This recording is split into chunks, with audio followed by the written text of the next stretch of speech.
Goeiemôre, vandag is die laaste gedeelte van eenheid in die liggaam van Christus. Ons gaan net vandag 'n opsomming doen van dit wat ons die week gepraat het van en dan kyk hoe die Here ons dan lei. Die hoofdoel van hierdie spesifieke reeks is juis om ons uit te daag om eenheid in die kerk te handhaaf en daar waar daar nie eenheid is nie, daar eenheid te bewerkstellig. Nee, jy het gesien in die begin in Efesiërs 4 vers 3, beywer julle om alle eenheid van die gees te bewaar deur die band van liefde. Ons is nie hierso geplaas as polismanne nie, ons is hierso geplaas om mekaar te ondersteun. So wanneer ons al hierdie dinge doen wat ons oor gepraat het deur die week, is nie dat ons moet gaan rondloop en soek vir probleemareas nie. Is maar net wanneer die Here vir ons spesifieke areas beklemtoon, dan moet ons weet hoe om daaraan te werk of hoe om dit te hanteer en wat God se hulp of wat God se wil is in daai situasie. Het eerstens gesien, ons het God se hulp nodig. Ons is elkeen persoonlik afhanklik van ons Skepper. Nie een van ons kan sonder hom ooit hoop om eenheid in die kerk te bring nie. Eerstens moet ons vertrou op die Here, omdat sy genade vir ons genoeg is, soos hy vir ons daar in 2 Korintiërs 12 vers 9 gesê het, my genade is vir jou genoeg, want my krag word in swakheid volbring. So in ons swakheid word sy krag volbring. Dis nie dat ons so sterk is nie, dit is sy krag wat die deurbraak bring. Dit is sy salwing wat die juk breek. Ons moet erken dat ons elkeen onvolmaak is, soos wat hy daar in Romeine 3 vers 23 gesê het, want almal het gesondig en dit ontbreek hulle aan die heerlikheid van God. Dit is die begin van wysheid, nee, is wanneer ons erken dat ons nie genoeg is nie, dat dit alleenlik die Here is wat ons kan help om te oorwin. Die tweede kerneienskap wat ons na gekyk het, was die identifisering van onvergifnis in ons lewens, sowel as die lewens van ander, nee. So ons het gekyk na die hindernisse vir die eenheid van Christus. So tekens van persoonlike onvergifnis en waarnemings in ander se lewe. In Efesiërs 4 vers 31 sê hy, laat alle bitterheid en toorn en toornheid en geskreeu en lastering van julle verwyder word, saam met alle boosheid. So ons moet toelaat dat die Here al hierdie goed van ons verwyder. Ons kan dit nie verwyder nie. Iemand anders kan dit nie vir ons verwyder nie.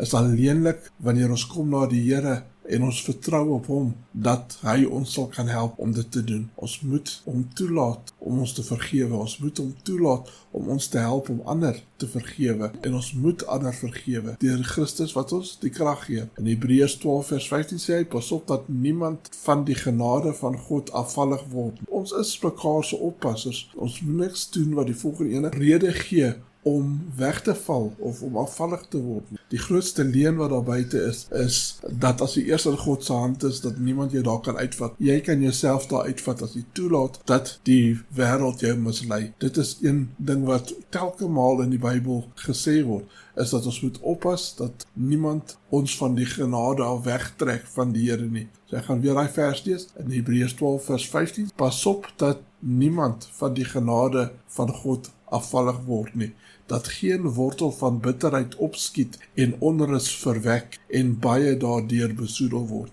Wanneer ons toelaat dat iemand net aangaan in hulle onvergifnis en ons help hulle nie, of ons toelaat dat ons self net aangaan in onvergifnis en ons deel nie daarmee nie, dan veroorsaak dit 'n besoedeling, nee. Ons besoedel nie net onsself nie, maar baie ander word ook besoedel deur daardie onvergifnis. Die derde aspek wat ons na gekyk het, was praktiese stappe, hoe ons eenheid kan bevorder in ons eie lewens, sowel as eenheid in ander se lewens, deur onvergifnis mee te deel. Ons het gesien, dit was grootendeels opgevat deur verdraagsaamheid, deur samewerking, deur nederigheid en deur liefde. Dit is al hoe ons dit kan doen, is as ons saam met die Here werk soos wat hy wil hê ons moet werk. In Kolossense 3 vers 13 sê hy, verdra mekaar en vergewe mekaar as die een teen die ander iets het. Soos Christus julle vergewe het, so moet julle ook doen. Nie so kan julle maar ook doen as julle wil nie, so moet julle ook doen. So dit is 'n vereiste van die Here, dat ons ander sal vergewe. Die nederigheid en liefde, praat hy van in Filippense 2 vers 3, moenie iets doen uit selfsug of uit ydelle eer nie. So dit gaan nie om jouself te vereer nie, dit gaan nie om jouself in 'n goeie lig by ander te stel nie. Maar dan sê hy, maar in nederigheid moet die een die ander hoër ag as homself. As jy nie jou broer en suster hoër ag as jouself nie, dan gaan jy altyd probeer om vir ander te wys dat jy beter is. So ons moenie daarna streef om beter te wees as ander nie, maar ons moet daarna streef om almal saam in die liggaam van Christus op te rig, almal saam oorwinning te laat behaal. En dan het ons gekyk na die laaste gedeelte wat ons op beklemtoon het, of die laaste gedagte wat ons beklemtoon het, Bybelse beginsels van uiterste belang, want die Bybel is die woord van God. So fundamentele riglyne vir eenheid is oral in die Bybel tot ons beskikking. Ons moet eerstens volg die leer van Christus. En Jesus het vir ons gesê in Johannes 13 vers 34,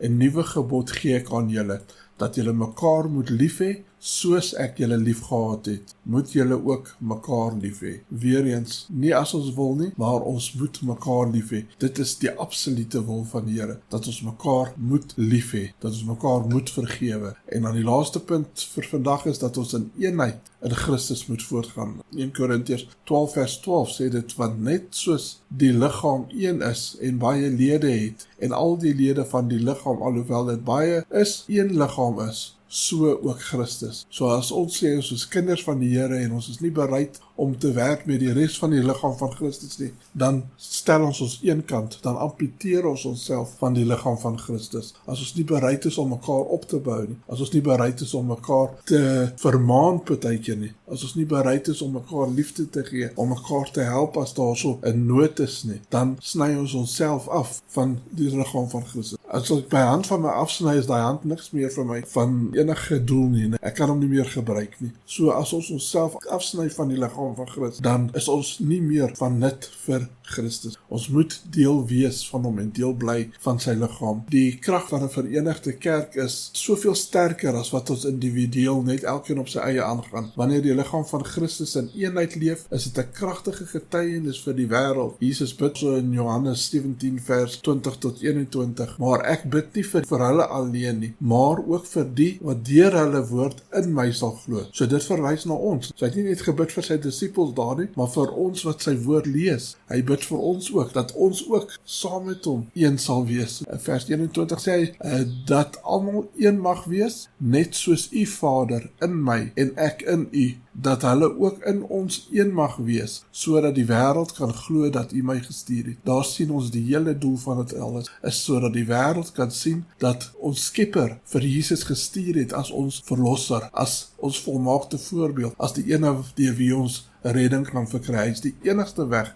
na God. Daar's geen ander weg na hom nie. Geen ander weg hoegenaamd nie. Die eenheid in die liggaam van Christus is die bewys dat ons sy disippels is. Jesus in Johannes 13 vers 35, hieraan sal almal weet dat julle my disippels is, as julle liefde onder mekaar het. So as ons liefde onder mekaar het, daai eenheid band het ons gesien as liefde. So as ons liefde onder mekaar het, dan wys dit dat ons sy disippels is, dat ons navolgers van Christus is. Wanneer daar tweedrag in die liggaam is, verhoed dit die uitbreiding van God se koninkryk. So wanneer ek kies om nie in eenheid te wees nie, dan werk ek eintlik teen God. Verdeeldheid verswak die getuienis van die kerk en maak dit moeilik vir gelowiges om die liefde en waarheid van Christus te sien. Daarom is dit noodsaaklik dat ons in nederigheid en liefde strewe na eenheid, sodat ons effektief God se werk op aarde kan vorder. So mag ons as gelowiges strewe daarna om die waarheid of die ware eenheid van Christus geworteld te wees. Ons moet sy lig skyn in die wêreld. En die manier wat ons dit doen is nie net deur my eie werk, deur dit wat ek doen nie, maar deur dit wat die liggaam van Christus gemeenskaplik doen. Dit wat die Here saam doen. Die Here wil saam deur ons almal werk om sy wil te laat geskied. Kom na God met 'n oop hart en vra vir hom vir krag en leiding deur sy Heilige Gees en deur sy woord. Ons moet hom vra, Here, help ons, gee vir ons die krag, gee vir ons die leiding, gee dat wanneer ons die woord lees, dat ons sal verstaan,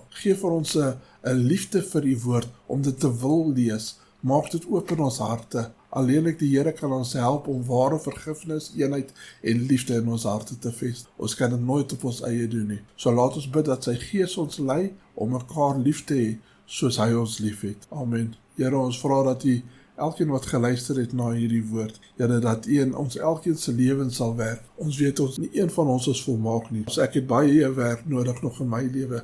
Hoe meer ek die woord lees, hoe meer ek bewus word van U wil, hoe meer kom ek agter hoe ver ek tekort skiet, en hoe meer kom ek agter hoe nodig ek U het. Dit is nie my swakheid, dit is nie my krag wat die deurbraak sal bring nie, maar dit is U krag in my as 'n swakke mens wat die deurbraak sal bring. Here, ons vra dat U elkeen sal seën wat geluister het na hierdie woord. Help ons om daai eenheid in U liggaam te bevorder. Help ons om selfs in ons gemeente, Here, om 'n nuwe eenheid te sien, om 'n nuwe liefde vir mekaar te sien, 'n nuwe sorg, waar elkeen vir die volgende ene uitkyk, waar elkeen in liefde uitreik na die volgende ene.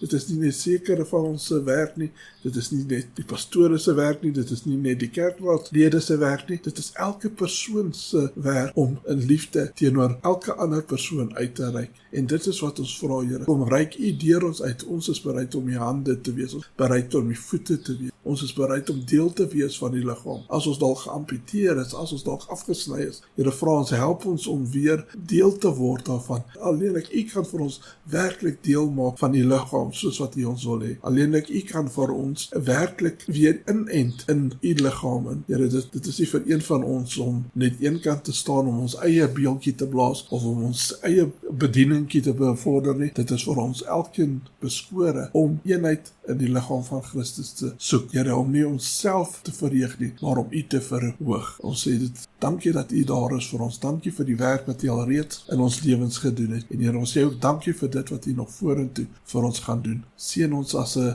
volk, seën ons as Suid-Afrikaners, Here, laat U wil in hierdie land sal geskied. Here, dit maak nie saak hoe die duiwel inkom, hoe die bose inkom nie. Ons weet, Here, U het gesê, U sal 'n skans teen die bose oproep, wanneer die bose inkom soos 'n vloed. Here, ons vra dat U elkeen van ons sal help om deel te wees van die liggaam, wat wel daai skans is. Here, dat U, ons roep elke Suid-Afrikaner, wat in hierdie land nog steeds woon, Here, en wat nog steeds lief is vir hierdie land. Here, vra ons dat U hulle sal opstaan as een liggaam. Here, dat elkeen deur U gelei sal word, dat elkeen sal weet, dit is wat die Here wil doen. Nie dit is hoe ek het sien, of dit is hoe die politikuste dit sien nie, maar dit is hoe die Here wil hê ek moet werk. Here, en help vir ons om dit te doen wat U wil hê ons moet doen. Ons vra dit alles in Jesus naam. Amen.